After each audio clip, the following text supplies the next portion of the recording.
Let's talk about Asa.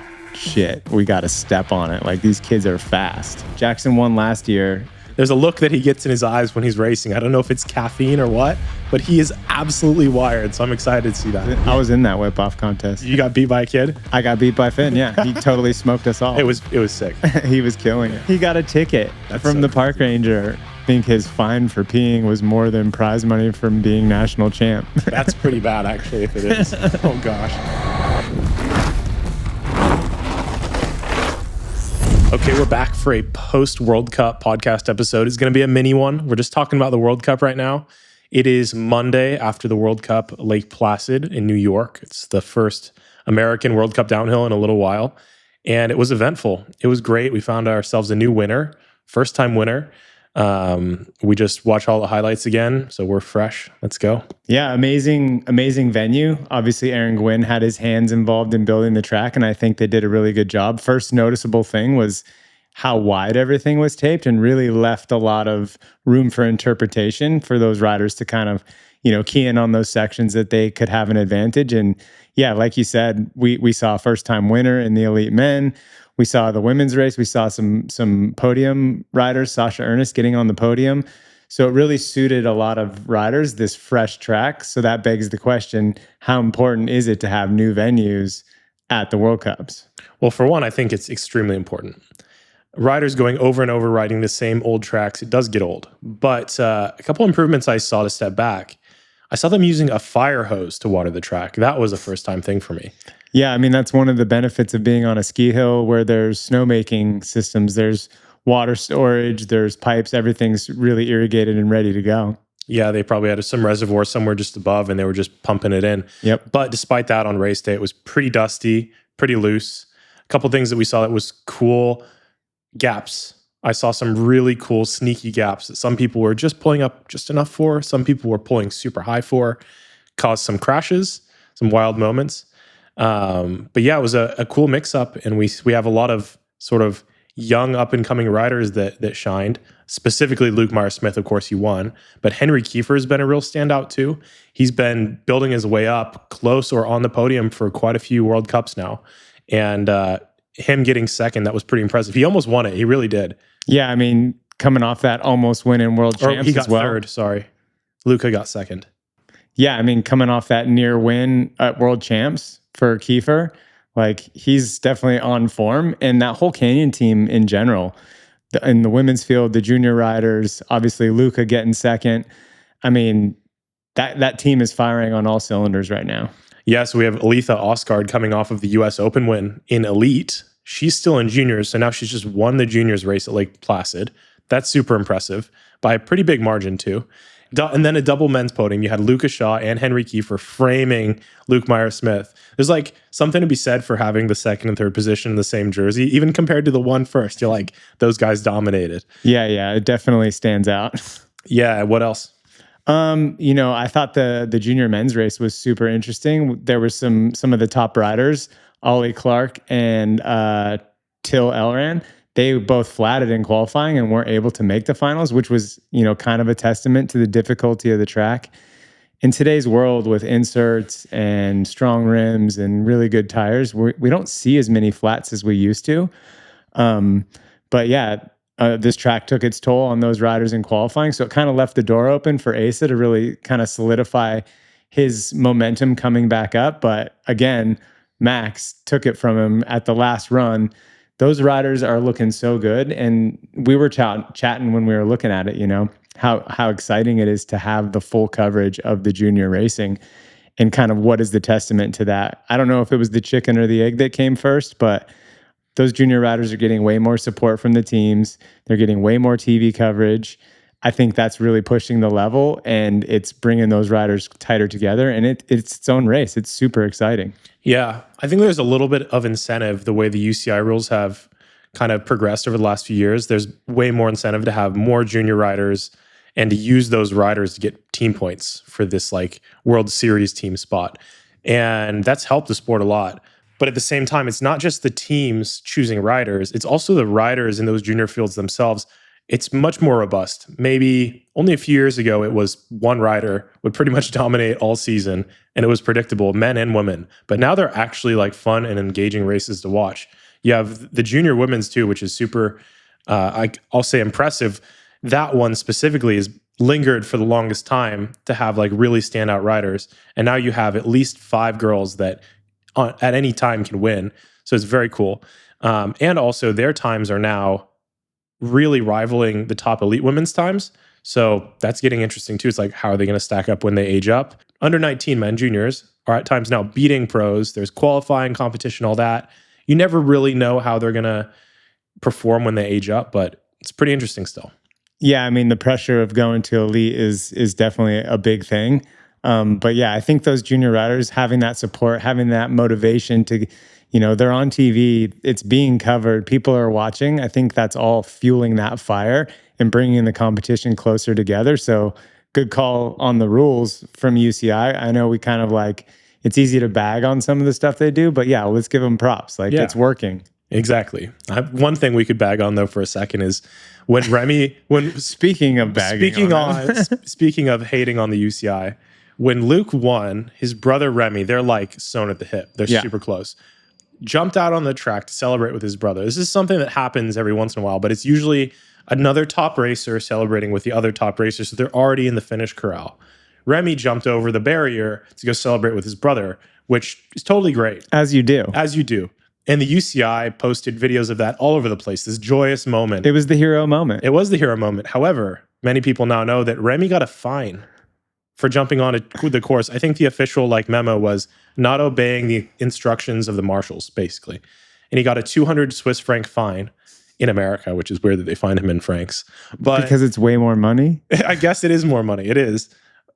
But there's no, you can't do both. You can't air the moment, use that as a token moment in this race, and at the same time punish him for it. It's kind of weird, no?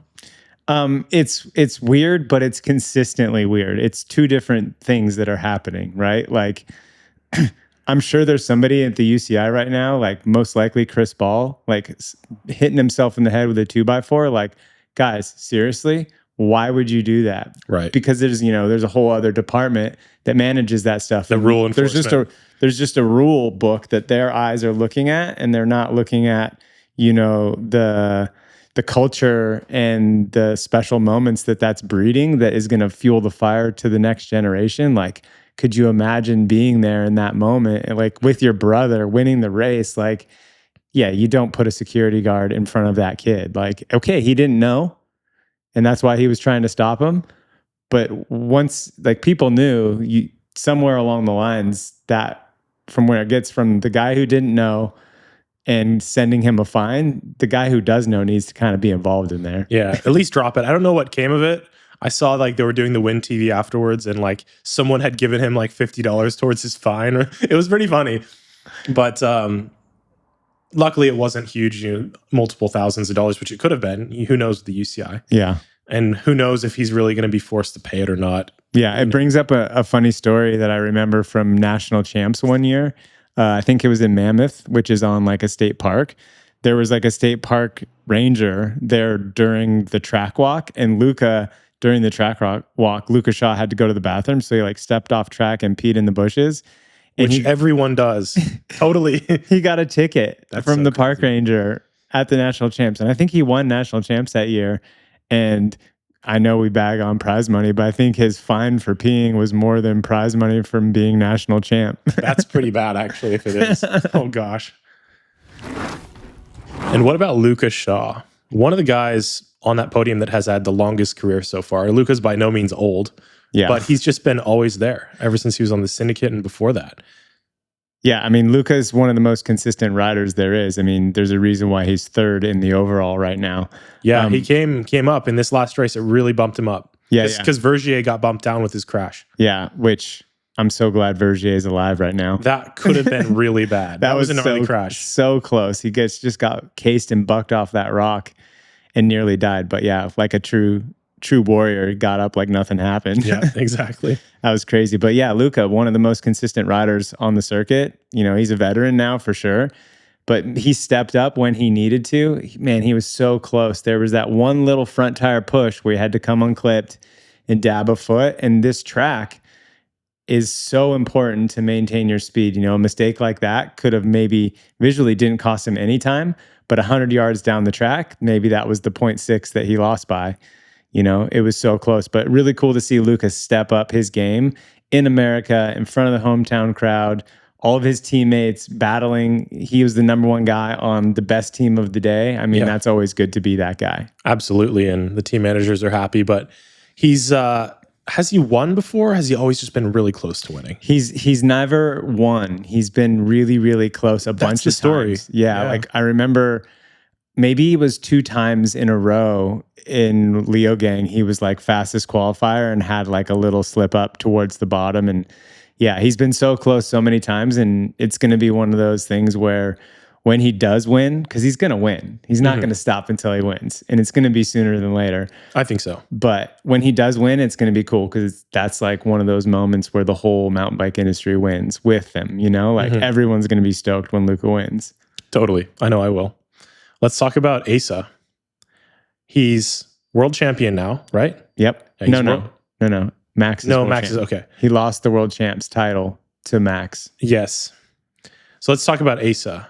This is a story also of almost. He's really touted as like one of the next big things, but he's not been consistently winning, which is funny because like we have Hardline, we have the US Open coming really close, and then we have World Cup Downhill Juniors, and you would expect Ace has got to be cleaning up, but the competition is so strong with Max Allround and the other guys that he's been consistently on the podium, which is really impressive. He's been a threat for the win, but lately we've seen a lot of second places. I think from my standpoint, I think it's better that way for long term with Ace's career. He hasn't been winning, but he hasn't been crashing. No. He hasn't been blowing up. He hasn't been having, devastating mechanicals because of a mistake or anything like that. So from, an athlete's mind standpoint, those are building blocks. Each time you crash or you explode a wheel or something, the building blocks get torn down. You start from zero.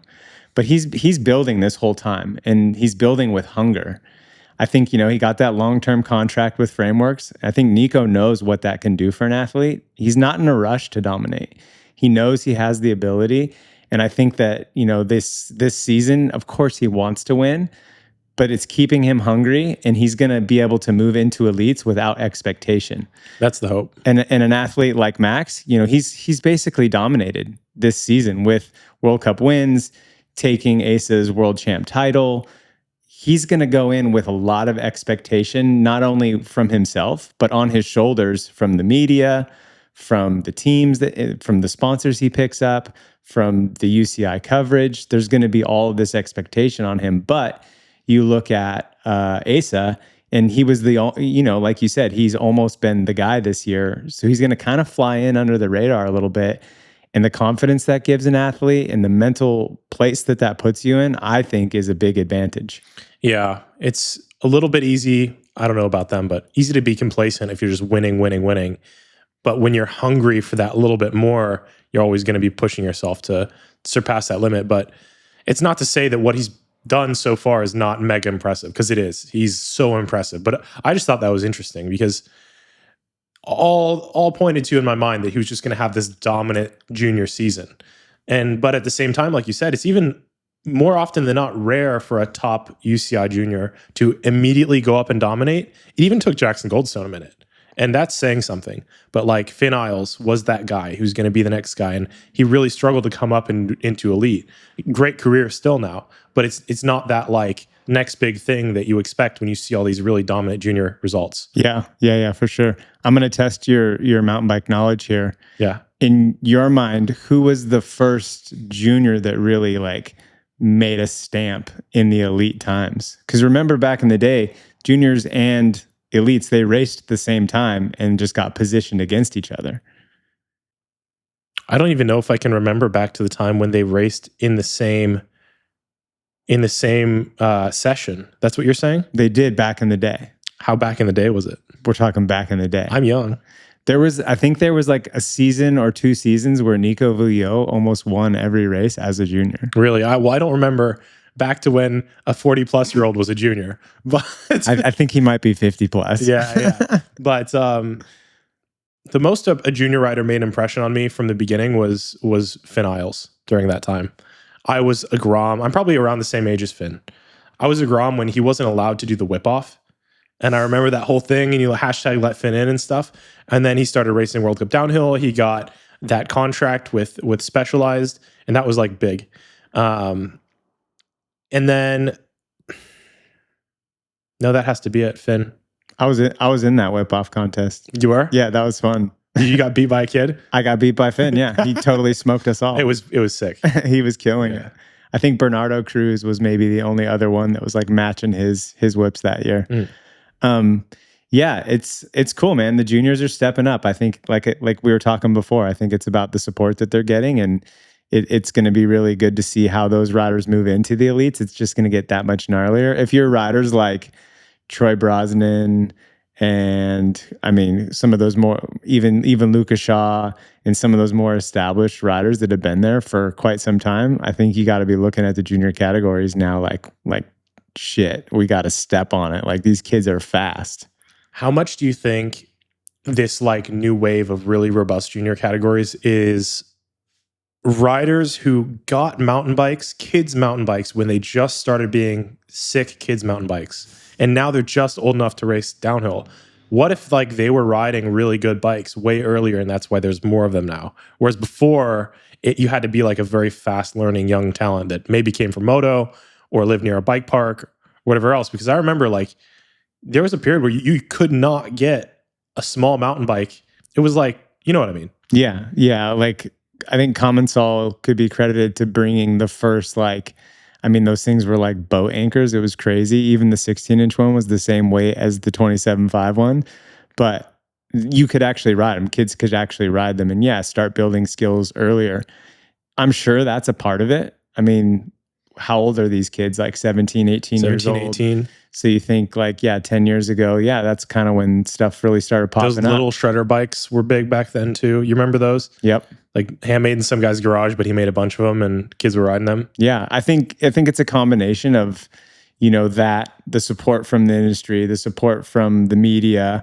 I think it's, it also has a big part to do, and I don't want to give this positive credit, but with people having cell phones and social media, because everything that has happened is in the pocket of every one of these kids growing up, and you naturally emulate the things that you see, and the things that you believe are possible are a direct reflection of the things that you've seen. So you take it back to like my day when I was coming up in BMX, you would get the video, or your friend would get the video and you would see it, but that would only happen like 2 times a year.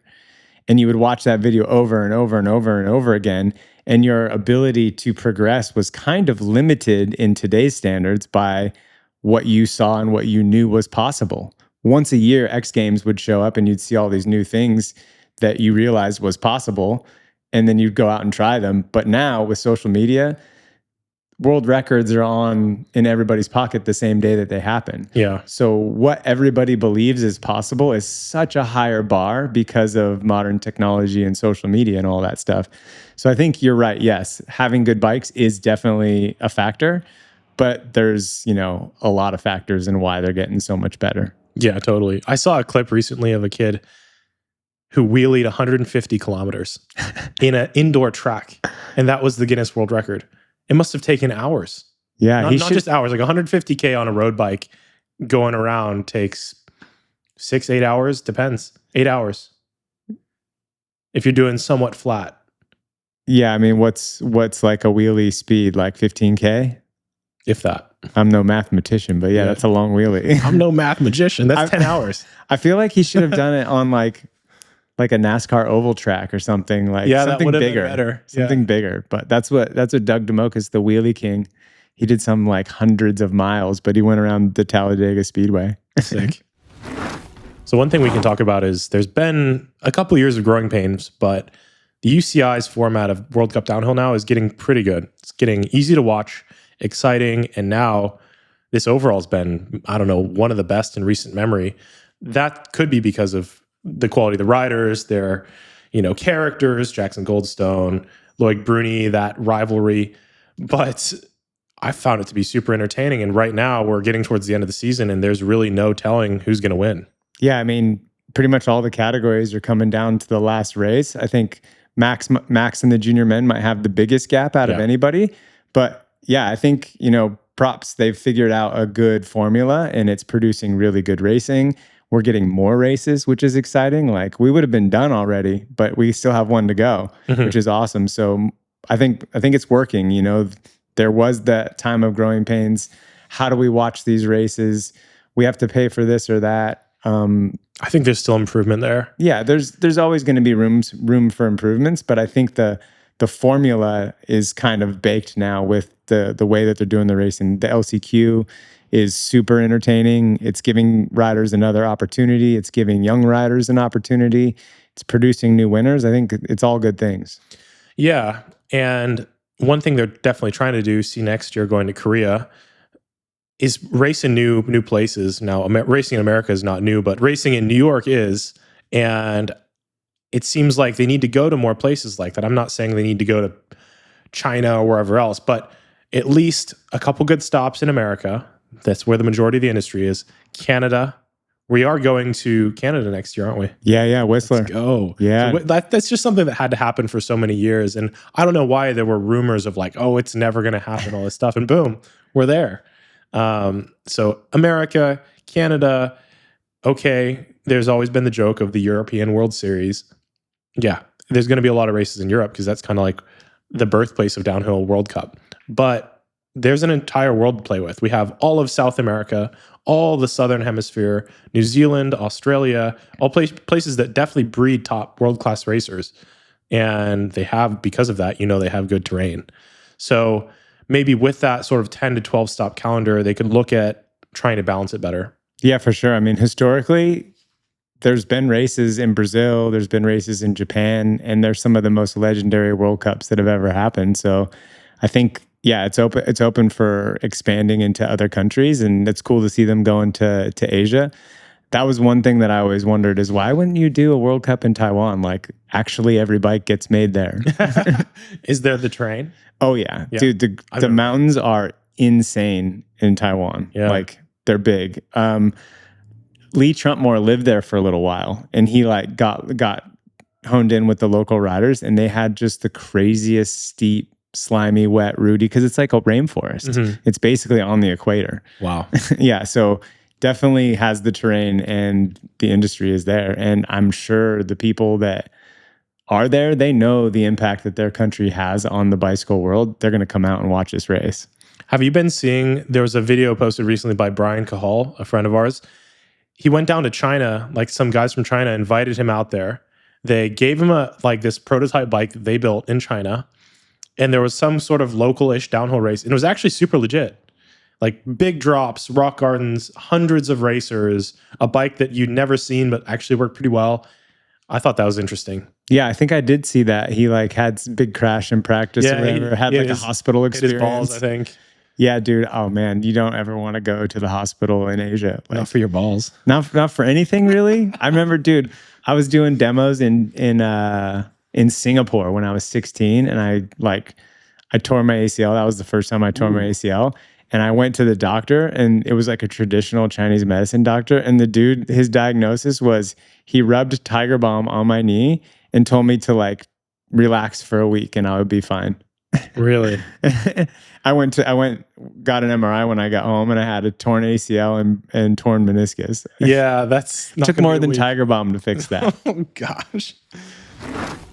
So we have a super interesting situation going into the last race of the season. Mont Saint Anne, the Men Elite World Cup, has to be the closest overall race, I think. Yeah, it's super, super close between Jackson Goldstone and Loic Bruni. 72 points separate the two of them.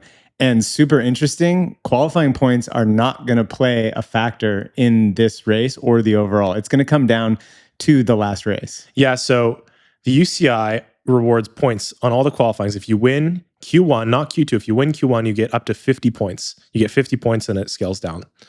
But the last race of the season, they don't reward qualifying points, which means they don't want the final to be decided by the qualifying.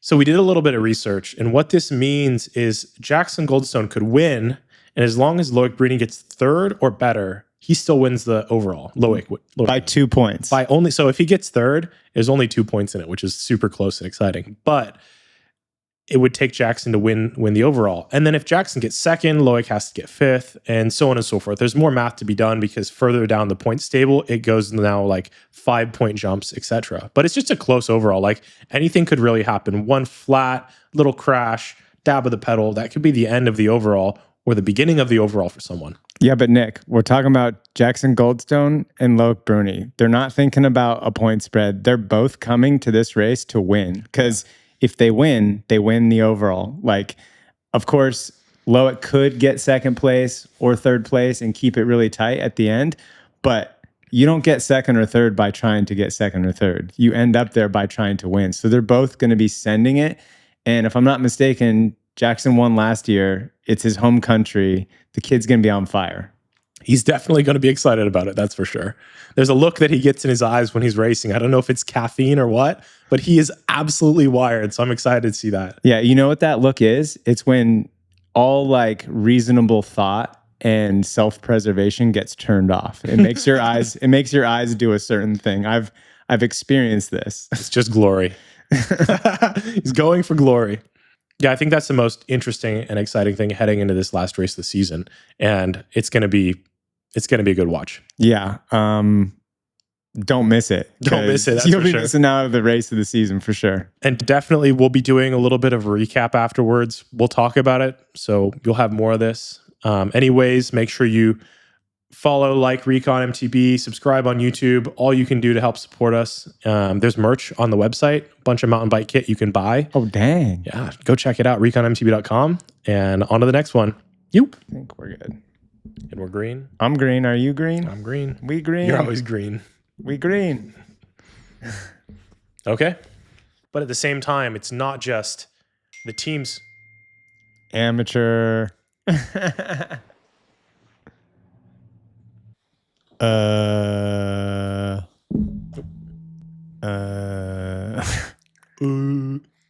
World Cup related?